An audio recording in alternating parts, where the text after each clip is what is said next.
Well, hello and welcome to Pandora Astrology's monthly horoscope for Pisces. I'm Jamie Kale Miller, and with me is Hey Pisces, I'm Julia Mijas, and I'd like to tell you a little bit about what's going on in career for you this month.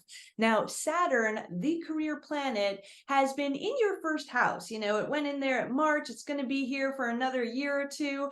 And when Saturn is in the first house, it's a time where we feel like all the responsibilities of the world are sitting right on our shoulders. People can feel like they don't have as much freedom as of movement, like they've got work responsibilities, they've got family responsibilities, and you're just working a lot. This transit's going to go on for a couple of years, but that's definitely setting the stage for you. And the ruler of your 10th house, which is Jupiter, because you've got that Sagittarius 10th house, is in the third house. The third house is a house of learning, it's a house of writing, it's a house of media.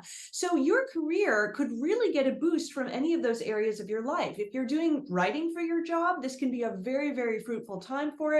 If you do anything on social media, or like such as podcasting or, updating a business Instagram account, Jupiter, that ruler of the 10th, is going to really help bring that more into the career focus. So that's very nice and that aspect is going to be going on for a number of months, but you'll also be feeling it this month as well.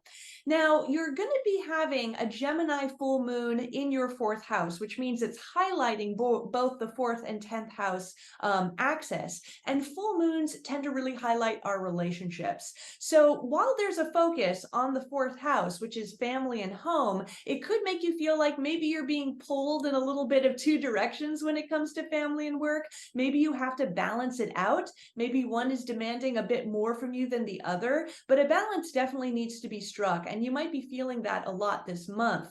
And then finally, by the end of the month in career, Mars is going to enter this 10th house, that career house of yours. Mars is a very driven planet. He likes to get a lot of work done, which is really good if you do have a lot of stuff to do, a lot of tasks to do at the office. But Mars is a little conflict oriented. So you might also rub up against some of the authority figures in life, which can definitely include your employer. So watch out for that by the end of the month. And I know Jamie's got some very good stuff to tell us about relationships and finance for you.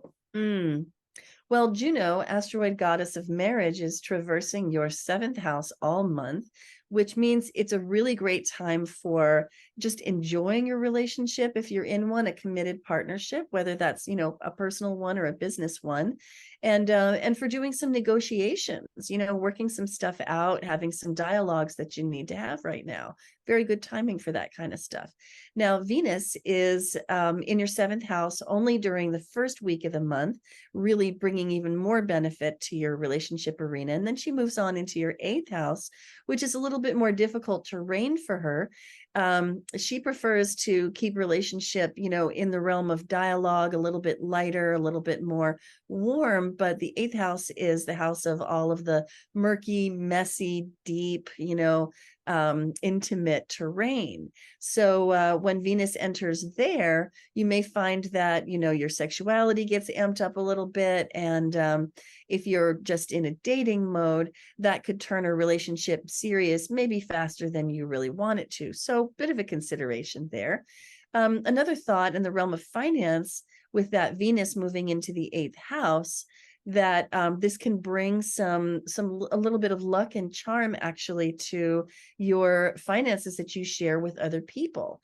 It can really add to and bring a positive feel to any negotiations that you might have to do with a committed partner in the area of finances in general.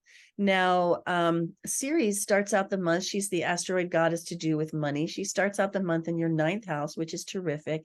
Ceres loves to be in the ninth house because in this terrain, she can help you to adjust your beliefs about money and what you're worth.